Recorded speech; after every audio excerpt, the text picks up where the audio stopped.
In the very heart of rural America, far from the neon glow of the metropolises and the ceaseless hum of eight-lane freeways, lie the forgotten relics of a bygone era. They stand frozen, like the skeletons of prehistoric beasts, spanning dried-up riverbeds, silent ravines, and canyons reclaimed by the forest. These are the abandoned bridges, the silent guardians of a world that no longer exists. Their rusting steel trusses, draped in poison ivy, and their crumbling, time-stained concrete are more than just the fading footprints of engineering. They are scars on the face of the landscape, and every single one holds its own unique story. A story of unwavering hope, of desperate struggle, and, in the end, of a quiet, inevitable oblivion. We're used to thinking of bridges as symbols of connection, as the arteries of progress through which life flows. But what happens when those arteries cease to pump? When the roads change their course, veering toward new, more promising horizons, and the towns they once connected shrink to a handful of houses or vanish from the maps entirely? The bridges remain. And over time, they become overgrown not only with moss and wild vines, but with legends as thick and clinging as the morning fog. These won't be tales of clanking chains or monsters hiding beneath rotted planks. The truth, as is often the case, proves to be far stranger and more intriguing. We will embark on a journey down the dusty back roads of Appalachia, peer into the lost corners of the Midwest, where the sky melts into the earth, and feel the damp, heavy air of the American South, all to hear the silent whispers of these dying giants. We will tell you stories of strange, unexplained disappearances, of unfulfilled promises frozen in stone, and of how a single bridge could become the beating heart of an entire community and its stoppage, the harbinger of a slow demise. Prepare yourselves, for we are about to pull back the curtain on the secrets that the abandoned bridges of America have been hiding for decades. Secrets that the locals only speak of in whispers, and even then, not with just anyone. Our journey begins where the sky feels heavy in the perpetual twilight of the great forests of the Pacific Northwest. Here, the air is thick with the scent of damp earth and pine, and the silence is so profound it feels like you can hear the moss growing on the trunks of ancient redwoods. And there, suspended between two colossal green shoulders of the earth, hovers a titan of timber and steel. Its name has long been erased from official maps, but the locals remember it as the Lumberjack's Whisper Bridge. This is not just a bridge. It's an engineering marvel, born from the roar of chainsaws and the crash of falling trees in the early 20th century. It wasn't built for leisurely strolls or family picnics. No, this was a working beast, created by a single timber company for a single purpose: to haul the fabulous wealth, the felled trunks of Douglas fir and red cedar, out of this impassable wild land. Trains, heavily laden with timber, would slowly crawl across its dizzying height, crossing a canyon whose bottom was almost never visible through the eternal fog.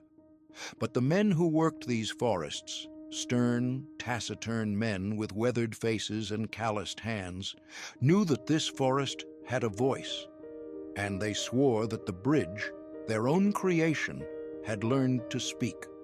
On windy days, when the fog rolled up from the bottom of the gorge like thick milk, the bridge would begin to sing.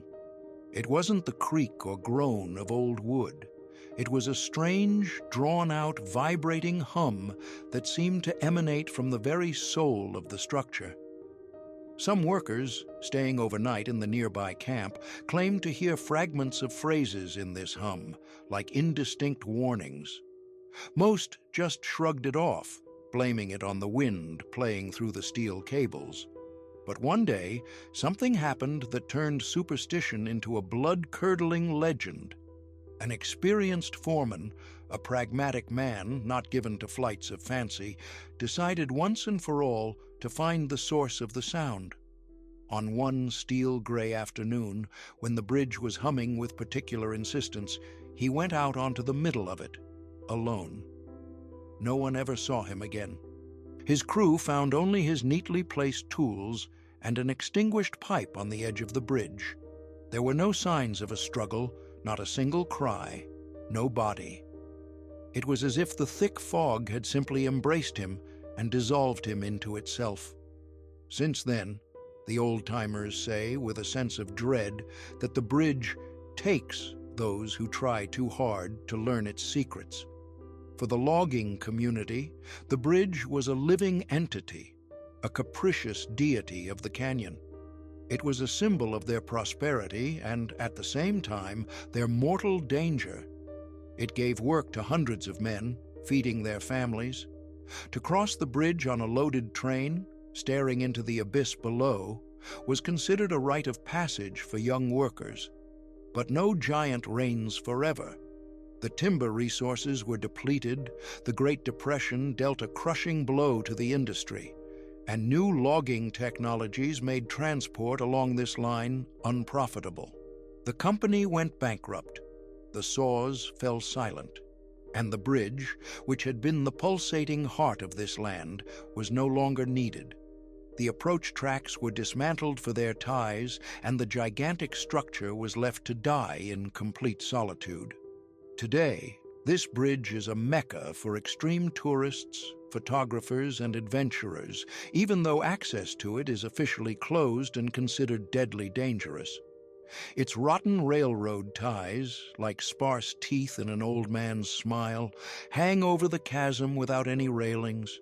Every step upon it is a game of chance with fate. Authorities periodically try to block the trails leading to it, but the bridge continues to live its own life on social media, acquiring new modern myths. It stands as a monument to the bygone grandeur of industry and reckless human audacity. And they say, on windy days, it still sings its strange, mournful song, whispering something to the forest that is slowly but surely reclaiming it. But not all bridges were born in the clamor of industry. Some were built for quieter, more human needs. From the damp and foggy Northwest, we will travel across the entire continent to the heart of New England, where the autumn air becomes crisp and smells of apples. Picture Vermont in the mid-19th century. A picturesque covered bridge, painted in the traditional barn red, is thrown across a swift, babbling river. Such bridges were then called kissing bridges. Their roofs not only protected the wooden structure from the harsh, snowy winters, but also gave courting couples a secluded spot for a brief rendezvous away from prying eyes. Our bridge connected two small but close-knit farming communities and was the center of their universe. But its romantic nickname eventually gave way to another, far more ominous one: the widow's kiss. The legend, which is still told by the fireside on long winter evenings, did not arise from nothing.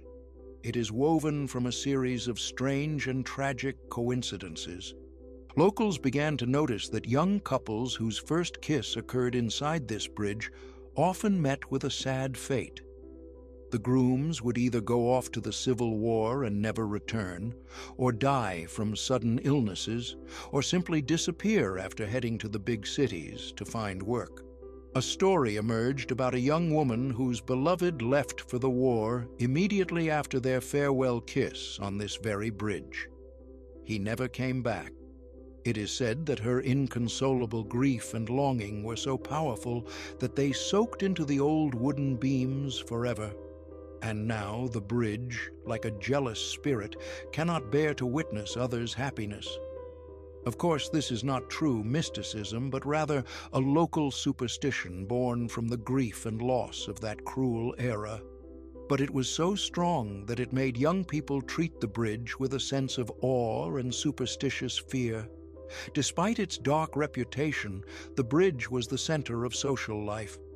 Under its reliable roof, farmers took shelter from sudden downpours, exchanging news and gossip. Secret meetings were arranged here, and children played hide-and-seek among its shadows. In winter, when the river was covered with a thick layer of ice, it remained the only reliable and safe crossing. For the local residents, it was a silent witness to their entire lives, from the first cry of a newborn being taken for baptism to the final journey, when a funeral procession slowly crossed the river. But the 20th century brought with it the roar of engines. With the advent of the automobile, the narrow single-lane wooden bridge could no longer handle the increased traffic. It became a bottleneck. The authorities decided to build a new modern concrete bridge nearby, wide, reliable, soulless. And the old one, requiring constant and expensive maintenance, was simply closed off, its entrances barricaded. The communities it had once so strongly connected began to grow in different directions, drawn toward the new road. Their shared identity began to slowly but surely fade. Today, the bridge has been preserved as a historical landmark, a point of pride for the local county. In the summer and fall, it attracts crowds of tourists and artists who come to capture its pastoral beauty. But many locals, especially the elderly, still try to avoid it, particularly at dusk. The legend of the widow's kiss is still alive. It is passed down from generation to generation, transforming a simple engineering structure into a piece of cultural heritage with a dark, melancholic, and romantic aura. It stands as a reminder that even the strongest connections can be broken by time and progress.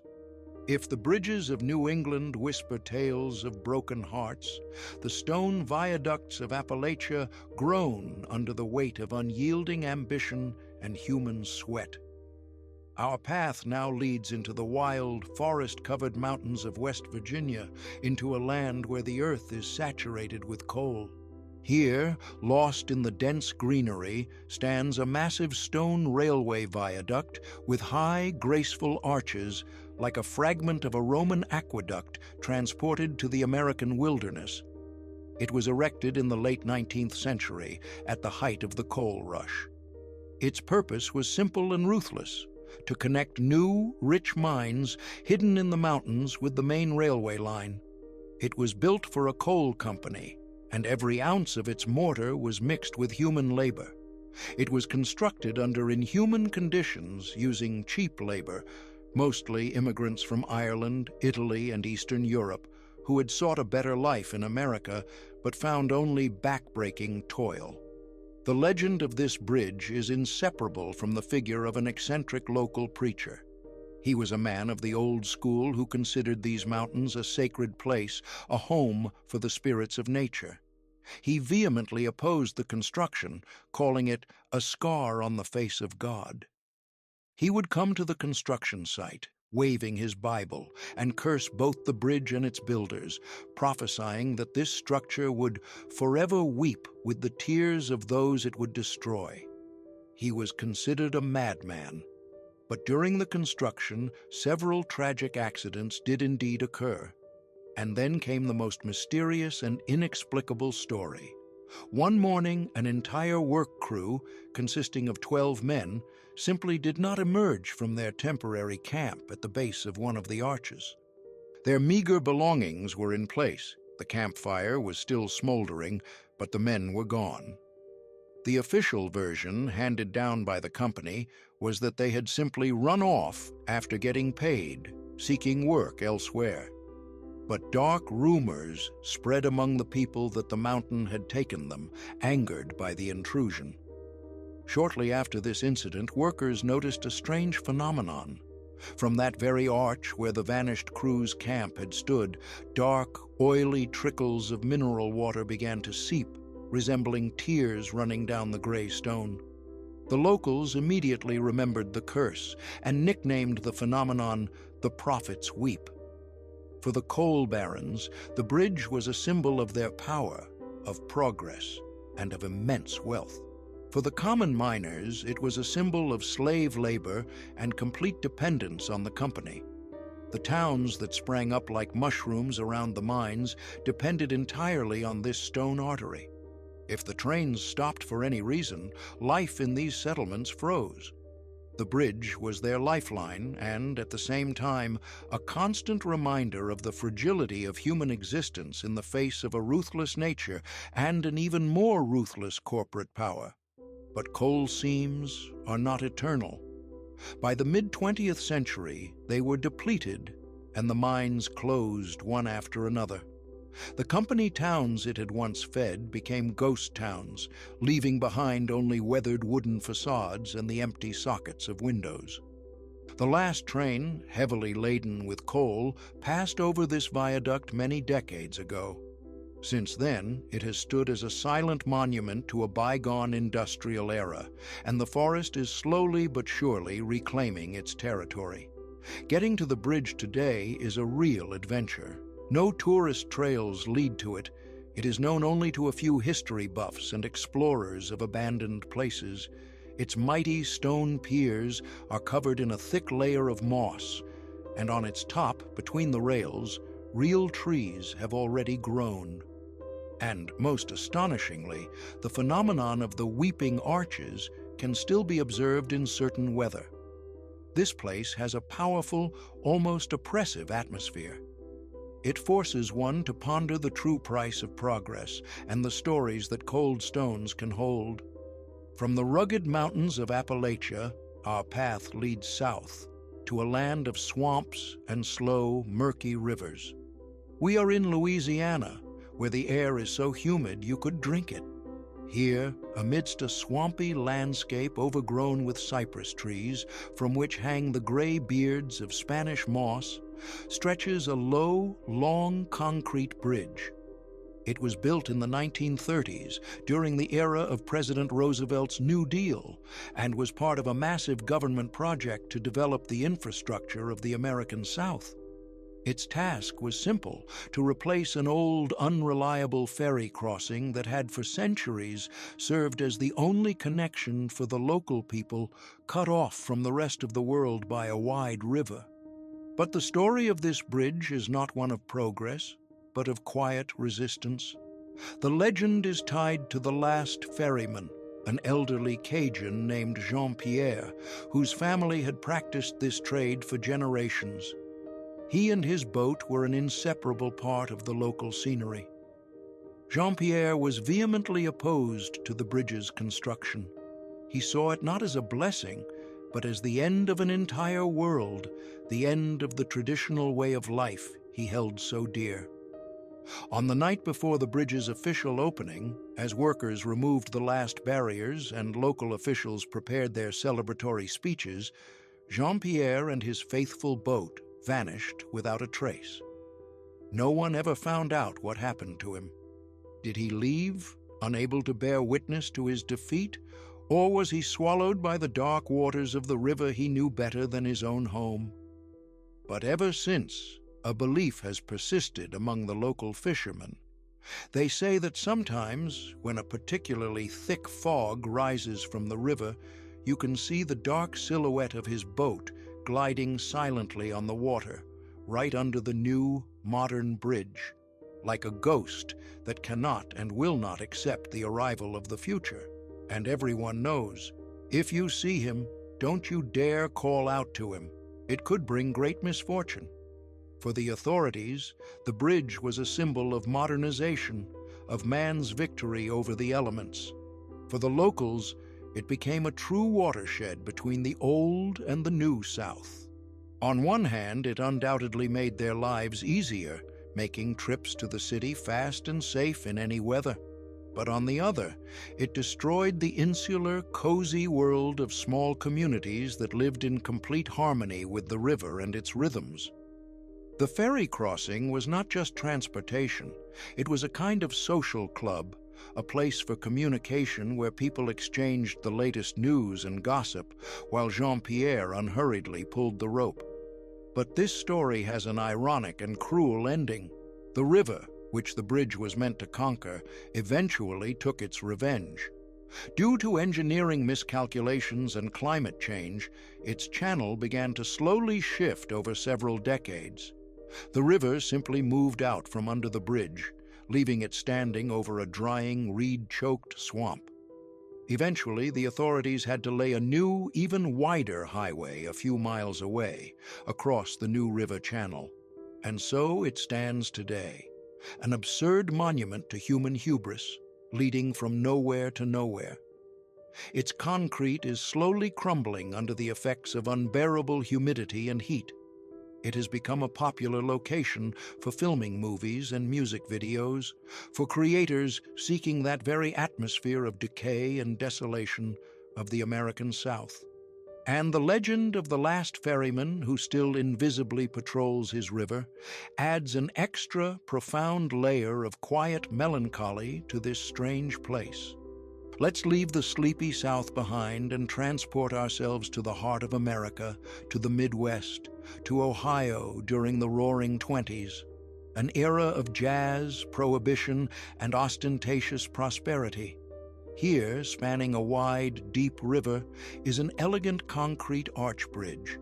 It was built as part of a new highway connecting industrial cities, and its graceful, light design was meant to be a symbol of the optimism and faith in a bright future of that era. But this bridge had another shadow life. During Prohibition, its numerous piers and the deep shadows under its arches became a perfect spot for secret meetings of bootleggers. Here, under the cover of night, crates of contraband whiskey were exchanged and risky deals were made. And the most famous legend of this bridge is connected to just such a deal, which became known in criminal circles as the Moonlight Contract. It was supposed to be a deal of unprecedented scale between two rival gangs, one that would end their feud and divide their territories. The meeting was set under the central, largest arch of the bridge on a moonless night. But something went wrong. No one heard any shots or screams. But in the morning, the police found only 2 empty cars parked on either side of the bridge. All the participants of the deal, 10 men, 5 from each side, had vanished without a trace. They were never found. No bodies, no signs of a struggle. It was as if they had simply been erased from the face of the earth. Since then, persistent rumors have circulated that if you stop by the bridge on a dark night, you can still see a dim glow of lanterns under its central arch and hear muffled, arguing voices as if the restless souls of the bootleggers are forever trying to complete their last fateful deal. By day, this bridge was the embodiment of the American dream. Brand new Fords and Packards sped across its smooth surface as people drove to work, to fairs, to picnics. It was a symbol of freedom and forward movement. By night, it transformed into a shadow artery through which flowed rivers of illegal alcohol, feeding the underground empire of speakeasies and casinos. The bridge was a perfect reflection of the dual nature of that turbulent era, of ostentatious well-being and hidden, brutal crime. But time moved on, Prohibition was repealed, and in the 1960s, a new, gigantic bridge was thrown across the river, part of a modern interstate highway system that bypassed the old road. Traffic on the old bridge dried up almost overnight. Maintaining the huge but no longer needed structure became unprofitable, and the authorities simply blocked its entrances with massive concrete barriers. It still stands, majestic and utterly forgotten. Its surface is covered in complex, multi-layered graffiti, and tall grass grows through the cracks in the asphalt. It acts as a magnet for urban explorers, photographers, and teenagers looking for a thrill. And the mysterious, unsolved story from the Prohibition era makes it particularly popular, turning it into a local landmark with a dark criminal past, but without any explicit repulsive violence. It is simply a riddle, frozen in concrete. Not all mysteries are about people disappearing. Sometimes it's the word itself that vanishes, the very ability to speak. We are back in the South, this time in South Carolina, on the bank of a slow river, its water black with peat. Before us is a rusty metal swing bridge built in the early 20th century for a small railway line that transported cotton and other goods to the coastal ports. Its complex rotating mechanism, operated from a small booth, allowed river vessels to pass up and down the stream. And the legend of this bridge is tied to a single day, which the locals nicknamed the day the river fell silent. On that unremarkable summer day, a large barge was approaching the bridge. The watchman, an elderly man well known throughout the district for his talkativeness and cheerful disposition, began to turn the bridge. The mechanism groaned into motion, the bridge rotated and froze halfway, blocking the river at a 45-degree angle. All subsequent attempts to move it, both manually and with machinery, failed. Something inside the complex mechanism had jammed solid.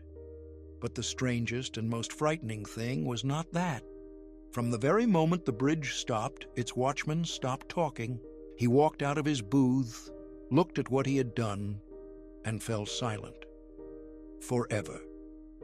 He lived to a ripe old age, surrounded by the care of his family, but he never uttered another word until the day he died.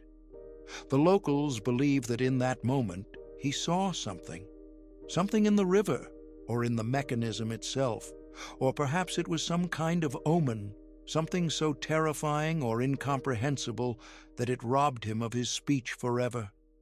They say the bridge still holds his secret, and if you stand on it in complete silence for a long time, you can feel an inexplicable, chilling anxiety, as if someone is trying to tell you something, but cannot. The bridge was a vital link in the economic chain of the entire region, connecting river and rail transport. Its sudden failure was a real catastrophe for the small town, completely disrupting all logistics. The railroad owners, after calculating their losses, decided not to invest in the costly and complicated repairs. They simply laid a new route that bypassed the area, leaving both the town and its useless bridge to slowly fade away. And so it still stands, like a giant, rusty metal sculpture, frozen in that same absurd position. It allows neither trains nor ships to pass. It has become a monument to a sudden and inexplicable breakdown, a symbol of how everything can go wrong in an instant. The place is incredibly popular with photographers and fans of industrial tourism. And the mystery of the last watchman's silence has become the main local legend, eagerly told to the rare tourists, adding an aura of deep, unsolvable mystery to the site. From rivers and forests, we will journey to where there is nothing but earth and sky, to the endless plains of Kansas.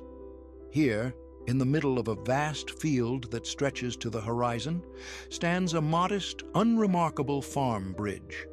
It spans a long, dried-up creek. This bridge was built in the 1940s and was part of a dense network of dirt roads that were the circulatory system of this agricultural region. It connected two large farms and was used for the passage of heavy farm machinery. And its legend is one of the strangest. It is not connected with tragedies or crimes. It is connected with an unfulfilled dream.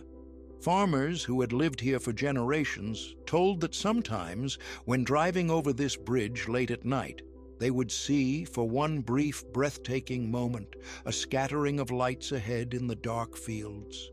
The lights of a thriving, bustling town that had never existed in this area. The vision would last only a few seconds and then vanish without a trace, leaving only the dark, empty field and the starry sky ahead. The locals connect this story with a family of immigrants from Europe who, in the 19th century, had purchased a huge plot of land here. They planned to found an entire settlement to bring their countrymen over, to build a church, a school, shops. but their entire family perished from a cholera epidemic before the first stone was ever laid. It is said that the bridge leads to the ghost town of their unfulfilled dream, to the place that existed only in their imagination. For the local farmers, this bridge was just a part of their daily routine, an ordinary and functional structure. But this strange, beautiful, and sad legend gave it a special, mystical significance. It became for them a reminder of how many plans, hopes, and dreams were buried in these vast, harsh plains. A reminder of the fragility of human designs in the face of a relentless fate. The agricultural crisis of the 1980s dealt a death blow to family farms. Many went bankrupt. Their lands were bought up by large agribusiness corporations, which completely reshaped the landscape. The old winding dirt roads became unnecessary and were simply plowed over. Huge fields were combined, and the bridge, which had once been an important part of the road network, found itself in the middle of a gigantic cornfield, completely cut off from any roads. Today, it stands there all alone, and you can only reach it on foot, pushing through the tall stalks of corn. It has become a local curiosity, the bridge to nowhere. People come here specifically to take pictures on this absurd structure, and some even stay overnight in their cars at the edge of the field in the faint hope of seeing those same ghostly lights of the town that was never built. And finally, our journey brings us west, to California, to the foothills of the Sierra Nevada, to a land where the air is dry and smells of dust and sagebrush.